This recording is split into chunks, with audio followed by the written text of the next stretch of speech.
का एवढे इरेला पेटून प्रत्येक गोष्टीत लक्ष घालताय? कारण जानकीला मला या घरातून बाहेर काढायचंय म्हणून। आज एक माणूस म्हणून माझ्या नजरेतून पडलात तुम्ही। या सगळ्यातनं मम्मानं कसं सोडवायचं? बघतो मी काय करायचं ते। आपण इथे गणपती का नाही बसवत? कारण तशी परंपरा नाही आहे। अहिल्याच्या सिस्टरचा मी मिस्टर। राधिकाला इथून घेऊन जायचा आकडा तुम्ही सांगा। आधी परिस्थितीचा अंदाज घेऊ द्या। काल राधिका 12-1 वाजेपर्यंत भाऊजींच्या खोलीत होती।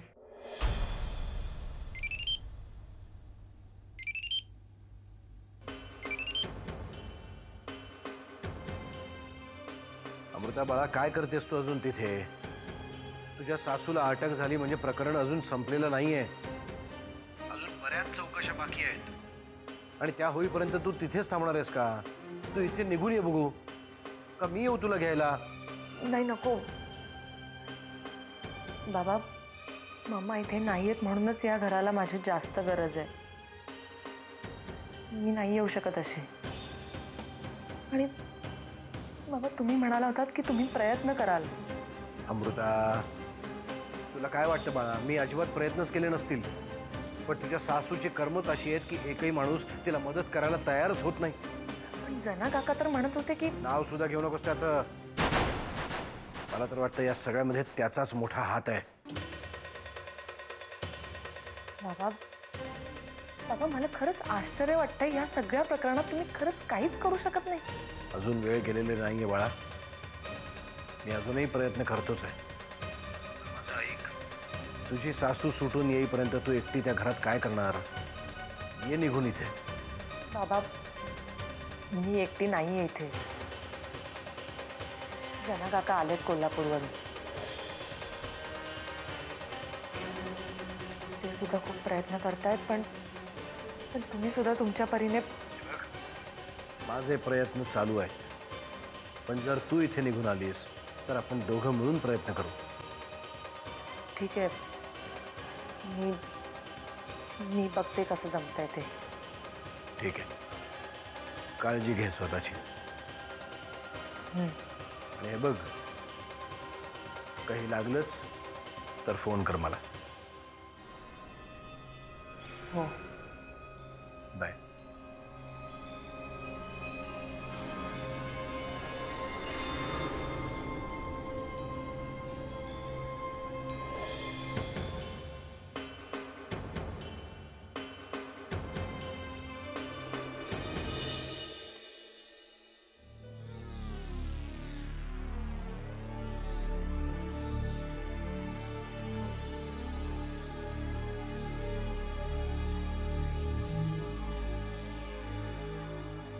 तू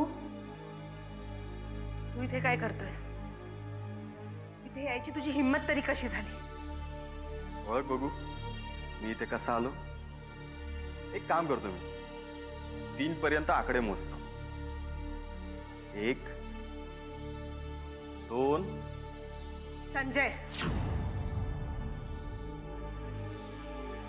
कसा आलास तू? रेल्वेने। तुला काय वाटलं विमानाने आलो? नाही, पण जाताना मी विमानानेच जाणार आहे, तेही सत्यनारायणाला बसलेल्या जोड्यासारखं। बाहेर होय तू, नाही तर धक्के मारून बाहेर काढी। अरे वा, एकदम अधिकारवाणीनेच बोलायला लागली। बघ, त्याच्याशी तुझं काही देणं घेणं नाहीये। तुझा आणि माझा आता काडीचाही संबंध नाही। अजून आपला काडीमोड झालेला नाहीये, पण मी तुझं ऐकून घेतलं पाहिजे ना। तुला ऐकावंच लागेल। लक्षात ठेव, जोपर्यंत तू इथून बाहेर येत नाहीस ना, तोपर्यंत मी आकडे मोजतच राहणार। 1 1 2 2 2 3 3 3 4 4 4 5 5 5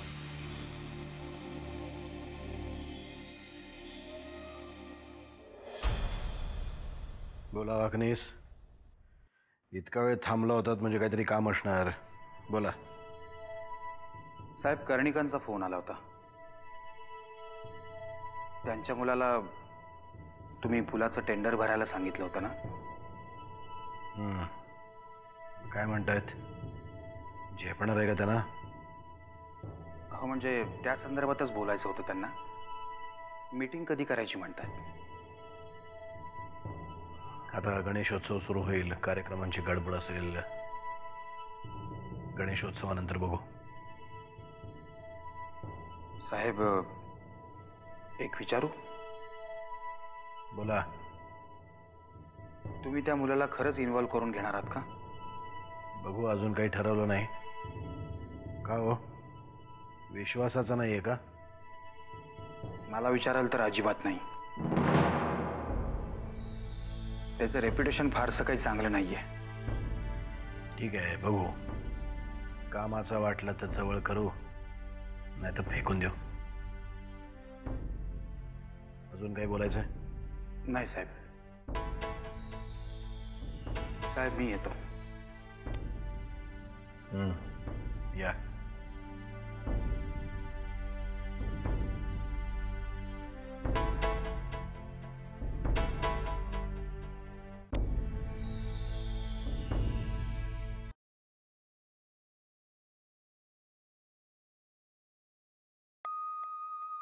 अरे गण्या, अभ्यास करत बसलायस की काय? नाही, मग विचार करतोय. विचार? अरे ह्यापेक्षाही भयंकर आहे. असलं काहीतरी करू नको बाबा. मोठेपणी ते शास्त्रज्ञ वगैरे होशील ना. वामन दादा, आपल्या या घरात गणपती का नाही बसत? आता हा काय प्रश्न विचारलास मध्येच? दरवर्षी या दिवशी गावाला किती मजा असते. माझं सलग हे दुसरं वर्ष आहे गणपतीत मजा न करण्याचं. गणपतीत मजा असते हे तुला कोणी सांगितलं? रमावतीला बसायचं की आमच्या घरी गणपती. 5 दिवस गौरी आणि गणपती. ताई आणि मी डेकोरेशन पण करायचो. अरे वा, डेकोरेशन म्हणजे काय करायचं? डेकोरेशन म्हणजे आम्ही आईच्या सगळ्या जुन्या साड्या टांगायचो. ताई तर रोज सकाळी उठून भारी भारी फुलं पण आणायची. मग तू काय करायचास? मग मी पण जायचो तिच्या माग माग. ओ वामन दादा, काहीतरी करा ना हो. माझ्या सगळ्या मित्रांच्या घरी गणपती बसणार आहे. काय लेका, एवढाच तुझा हट्ट होय? माझ्या लहानपणी आपल्याला घरात गणपती आणायचे म्हणून मी एवढा गोंधळ घालायचो, रडत बसायचो. काय उपयोग झाला नाही रे. मग आपण दोघं पण घालूया का गोंधळ? तुला माहितीये, गणपती घरात यावा म्हणून मी मग एवढा रडायचो, एवढा रडायचो. आत्या मला म्हणाली होती एक दिवस, असाच रडत बसशील तर एक दिवस गणपती तुझे डोळे पुसायला येईल. मग आला का गणपती? अरे गणपती कुठला येतोय? मी आपला वाट बघत बसायचो, रडत बसायचो. पण तो गणपती काही कधी आला नाही. आता तर गणपती आले ना की माझं मलाच हसायला येतं. अहो, तुम्ही तुमची काय स्टोरी सांगताय? आपण काय करायचं ते सांगा. काय करूया? हे बघ, एक काम करूया. समजा आपण आपल्या घरी गणपती नाही बसवला. हा, मुंबईतले सगळे गणपती आहेत, मी तुला स्वतः घेऊन जाईन, फिरवून आणीन. मुंबईतले कशाला? पुण्यापर्यंत जाऊन तुला गणपती दाखवून आणू. ताई, मला माहितीये, लोकमान्य टिळकांनी पहिल्यांदा गणेशोत्सवाची सुरुवात पुण्यात केली होती. आणि ते माहितीये, आम्हालाही ते माहितीये. नाहीतर आता सगळ्या पुण्यातल्या गणपतींची नावं सांगत बसेल मला. गणपती आणायचा.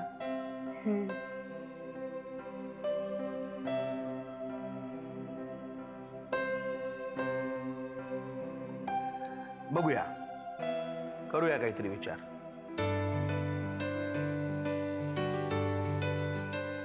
एकदम खुश होऊ नकोस. मी विचार करूया असं म्हणलंय. हा,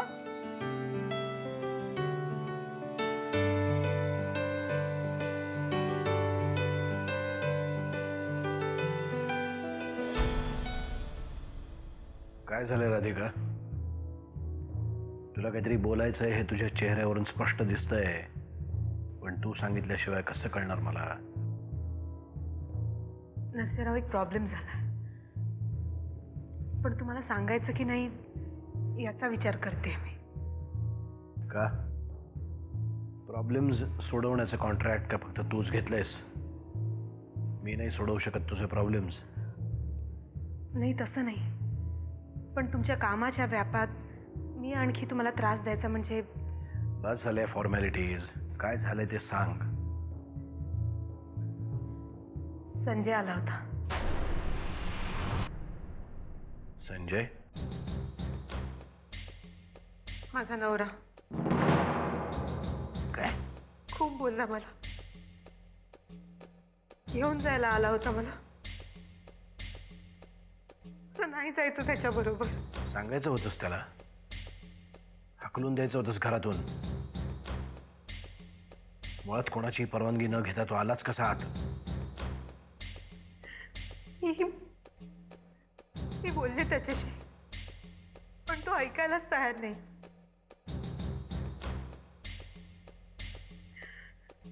मी काय करू?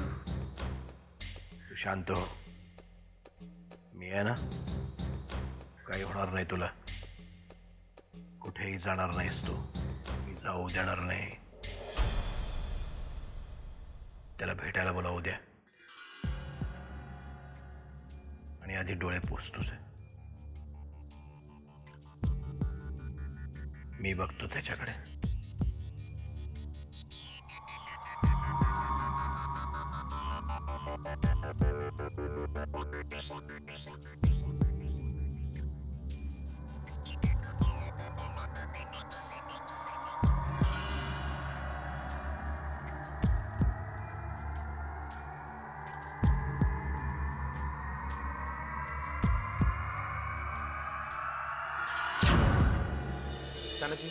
घरात गणपती बसणार नसला तरी सुद्धा तू मोदक मात्र करा. तू खूप छान मोदक करतेस असं कळलंय मला एकीकडून. अहो छान नाही, एकदम भारी बनवते. तुम्ही तर 3-4 खाल. 3-4? अरे गणपतीला 21 मोदकांचा नैवेद्य असतो. अहो तुम्ही काय खरोखरच गणपती आहात का? मग आणि आपल्या घरात तरी गणपती टाईप दिसणारा मी एकटाच आहे. आणि मग काय, मी तुमचा उंदीर? नाही रे, तू ज्युनियर गणपती म्हणजे छोटा गणपती. नाही नाही, मी नाही राहणार छोटा गणपती. छोट्या गणपतीचं विसर्जन केलं जातं. अरे पण तुम्ही दोघं आपापल्यामध्ये ठरवताय, पण मला पण विचारा की मी तुम्हाला मोदक करून घालणार आहे की नाही. या तुला काही चॉईस आहे? वामन दादा, तुम्ही काही काळजी करू नका. तिला जसे मोदक बनवायला आवडतात ना, तसेच तिला खायला पण आवडतात. थांबा, तुला मोदकांचा वाद सुद्धा नाही लागू द्या. वहिनी साहेब, वामन दादा, काय झालं रे? ते वहिनी साहेब, काय झालंय? गणपती.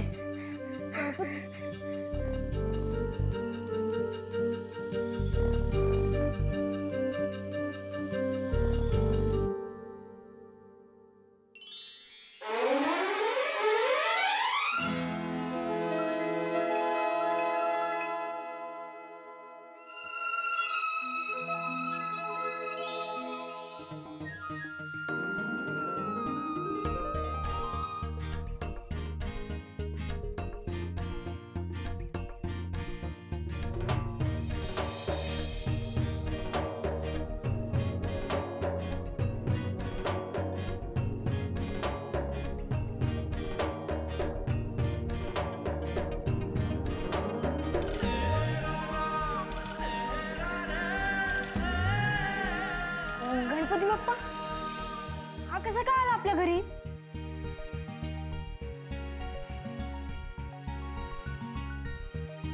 वॉचमन काका,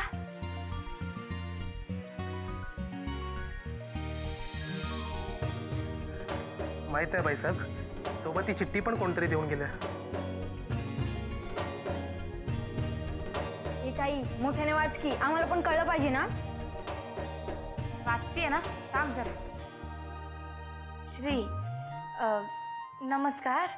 परिस्थितीमुळे मी माझ्या गणरायाची सेवा करण्यास असमर्थ आहे. तुमच्या दाराशी याला ठेवून जात आहे. त्याची सेवा करा, तो तुम्हाला भरभरून आशीर्वाद देईल. कळावे, आपला विश्वासू. नाव नाही लिहिलं पण. बोला गणपती बाप्पा मोरया.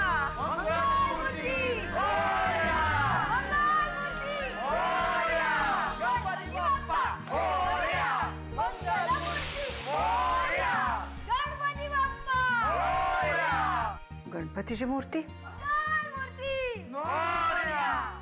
कुणी आणली? वामन तू? नाही नाही, त्यांनी नाही आणली. गणपती स्वतःहून चालत आलेत आपल्या घरी.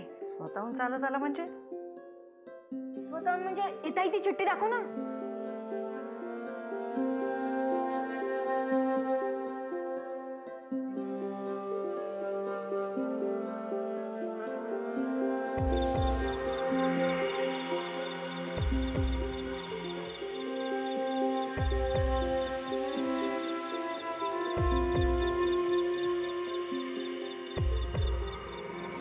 भारी आहे ना. आपण म्हणतच होतो आपण घरी गणपती बसवूया आणि आज स्वतःहून कोणीतरी मूर्तीच ठेवून गेलं. बाप्पा स्वतःहून आपल्या घरात चालत आलाय. आता त्याला नाही कसं म्हणायचं, हो ना आत्याबाई?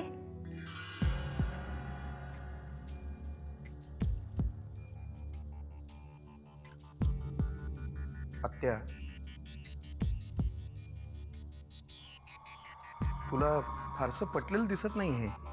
नाहीच पटलं. एक तर आपल्या घरात गणपती आणायची परंपरा नाही, त्यातून असा कोणीतरी अनोळखी माणसाने आणलेल्या गणपतीची तर आपण नाही पूजा करू शकत. अनोळखी? आत्या, अगं देवामध्ये कसलं आलंय ओळखीचं आणि अनोळखी? मला तर वाटतं हा शुभ शकून आहे. ही मंगल मूर्ती आपल्या दाराशी आली. अगं तरीही नाही पटत. तुम्ही सगळे म्हणत असाल तर पुढच्या वर्षी गणपतीची मूर्ती आणू आपण आणि नीट पूजा करू, पण आता नको.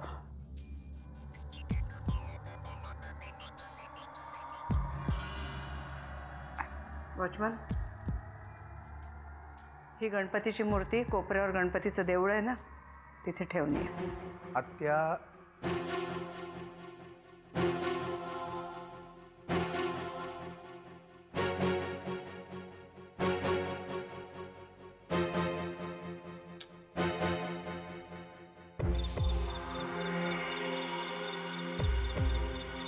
आत्याबाई,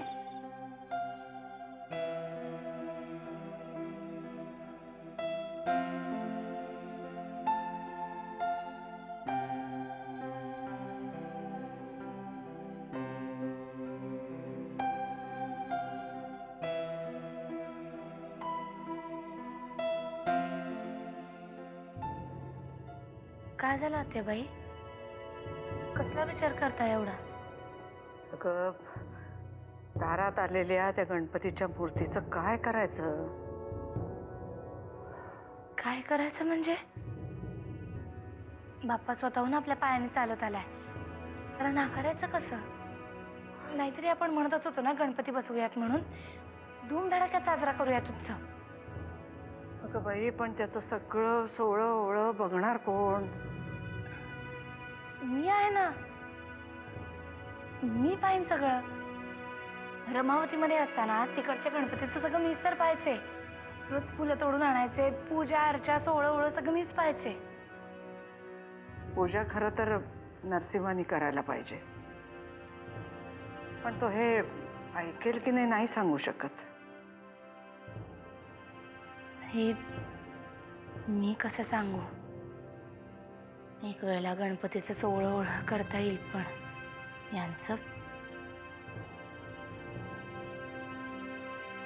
या गणपतीच्या येण्याने तरी त्याच्या डोक्यात प्रकाश पडू दे देवा.